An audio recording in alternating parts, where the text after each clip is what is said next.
In this video, I'm going to be showing you some tips and tricks to streamline your hobby experience.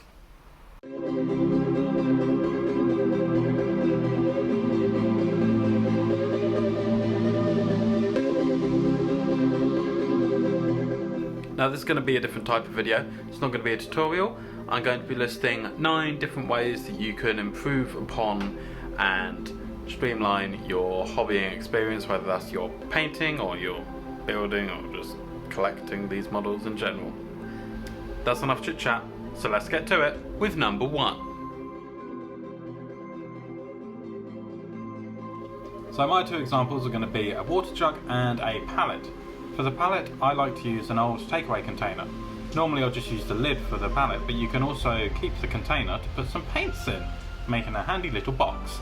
I have been using the same lid for a palette for about 2 years. So they're pretty sturdy, and this is what it looks like after a while.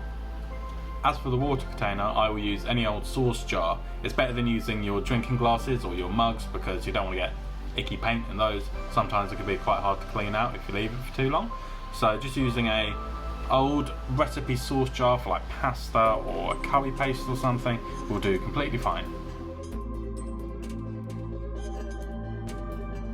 When it comes to washing your brushes, you should never leave the brush in the water tip down, as it can bend the bristles out of shape.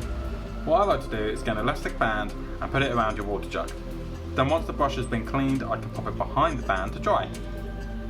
I normally dry the brushes tip down to protect this metal area here, because you want to keep it as dry as you can, as that's where all the glue for the bristles are.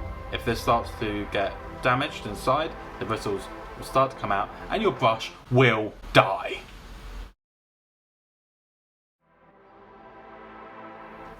For me, basing your minis is super important. Why? Because even just a thin layer of texture paint or a single layer of sand can really provide context and atmosphere for your miniature, instantly making it look more believable. For a super simple method on how to base your minis, once the mini is painted, put a layer of PVA glue on the base and dunk that base in sand. You can either paint it or just leave it blank, but either way, that texture and that slight hint of colour will be more submersive than a black base. Use the biggest brush that you can. Now, I know what you're thinking. Well, surely the smaller details you do, the smaller brush you should use. Idiot. And whilst this is true, there is one issue with doing that. These brushes with barely any bristles can't hold the paint. They will hold a very small amount and it dries pretty quickly on the brush, which is super annoying because you're constantly having to wet the brush and top up on paint. Whereas if you use a large brush with a fine point, it will have a bigger well inside. The well is the space in between the bristles that holds all the paint. The larger that area, the more paint you will have in your brush and you'll be able to use for longer. So having a fine tip and using a bigger brush is more beneficial than using a smaller, thinner brush.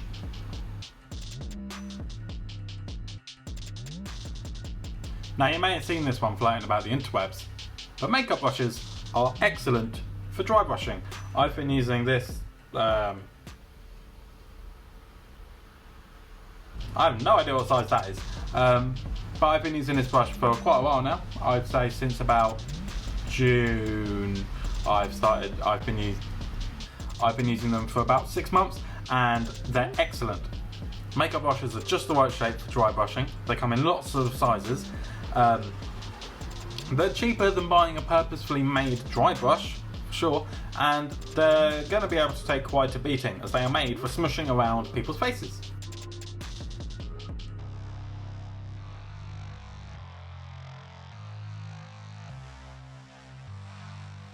Buy cheaper primer. Getting our primer spray cans does not have to be expensive, especially if you don't buy from your miniature painting companies. Primer is used for readying all types of surfaces for paint, not just our little toys, so it goes without saying that there are going to be other companies that make them for different purposes, but in reality they're all exactly the same. Here in the UK there is a car and bike repair company called Halfords, and they have their own brand of primer, and that's where I get mine. It costs around £7 a can, and is bigger than your standard Games Workshop primer can. And don't worry, it works just as well. I've used it on a bunch of my models, and honestly I think this is the way forward for me.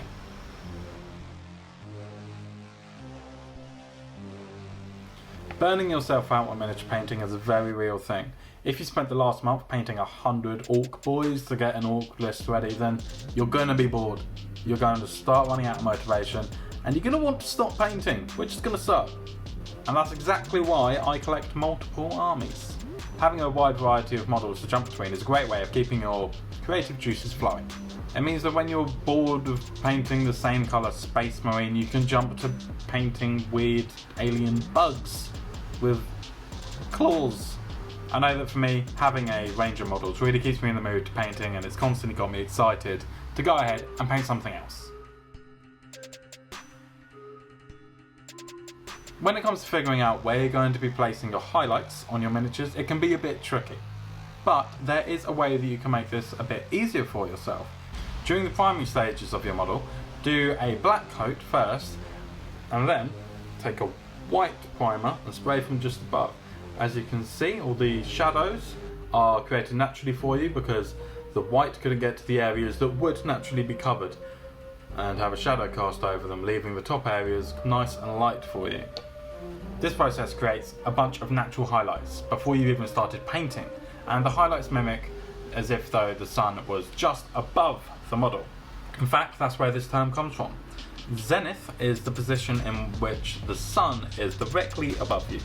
So when the sun is in its highest point in the sky, that is its zenith point. Hence, zenithal highlighting, because you're replicating that light source.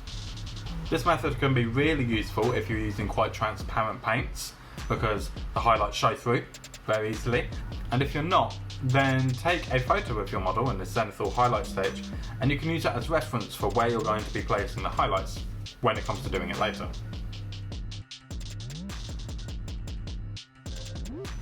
Now, this is easily the most important tip I can give you. Remember, this is a hobby. We're meant to be having fun.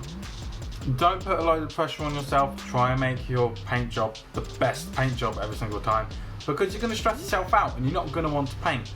In fact, that happened to me rather recently when I was painting Ghazghkull Thraka. If you're interested, I did a video right here. Instead, just try to enjoy the process, because at the end of the day, if you haven't enjoyed it, what's the point in painting these little plastic toys? Like, we're trying to have fun. And what's more is, you will definitely improve if you're enjoying yourself. If you're not trapped in your own head, stressing yourself out, you will create a more natural workflow, and you'll naturally improve your painting skills. So that's about it for my 9 top tips to help you improve and streamline your hobby experience. If you feel like you've learned something from this hairy buffoon, then consider subscribing, because I'm uploading content on the creative side of this miniature wargaming hobby fairly regularly, and I'm really enjoying it.